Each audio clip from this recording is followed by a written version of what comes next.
share, and comment. Dear all, good morning. Magdidilig po tayo ng halaman. Kasi po, it's still tag-init dito. May daw po ang tag-ulan. Tapos, sabi nila na paaga ang aking pagtatanim. Yeah, it's because I'm too excited. Ano po, magdidilig po tayo? Come with me. Let's do this.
Itutuloy ko po yung pagtatanim ng sibuyas. Dahil ito po ay ngayon lang tumutubo ang roots. Yung iba po na itanim ko na.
Done!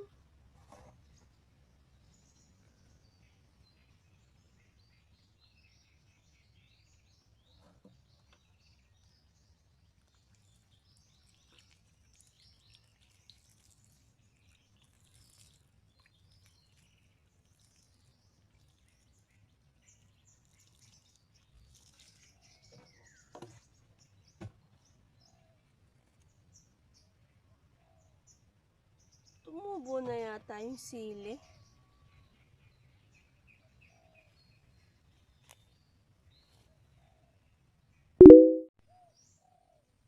Yung pong bakod dito sa kabila, nagawa na.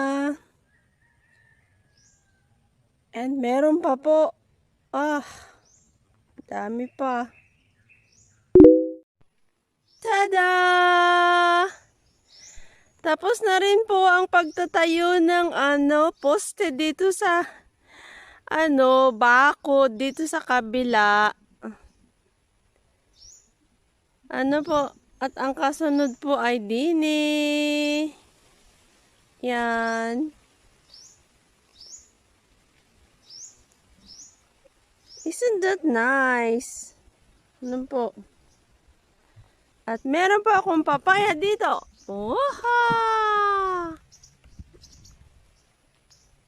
I'll show you something.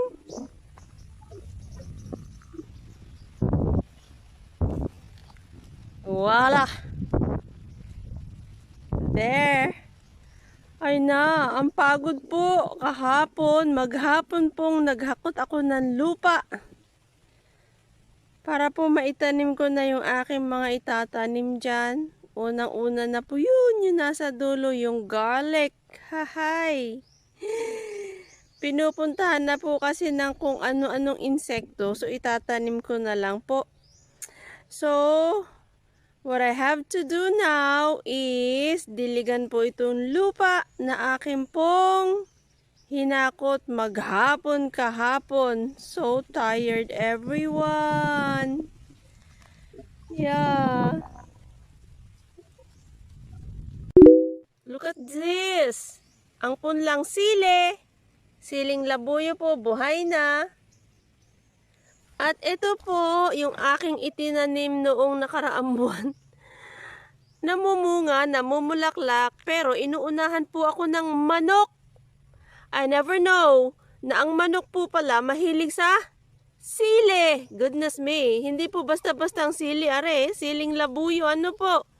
Chili padi, at ang tawag sa Malay. Chili padi, talaga pong maanghang, maski maliliit.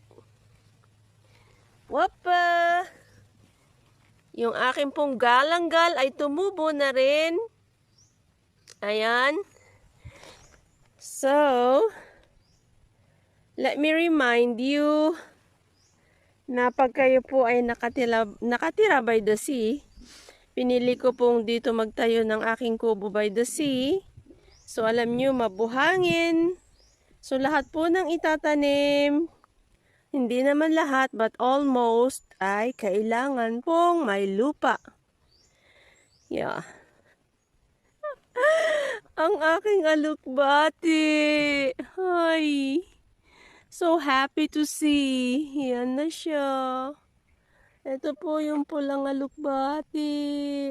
Yahay. In a different angle. Yung aking pinaghirapang hakutin maghapon kahapon. Ayan. Wah, kinutkot ng manok. Why? Ano po kaya yung tumutubo na yan, ay? Sili? At ako po kasi nagtanim din ng kakao. Yung pong kinchay, buhay na. Yuhu! Buhay na ang kinchay. Buhay na, buhay na. A wife of a USA president once said, and I quote, "Small minds discuss people." Yan po yung mga marites, walang ginawa kundi pag-usapan ang buhay ng ibang tao. Average minds discuss events. Great minds discuss ideas. Unquote. A thing to ponder upon, everyone. Have a great ideas ahead. Do subscribe.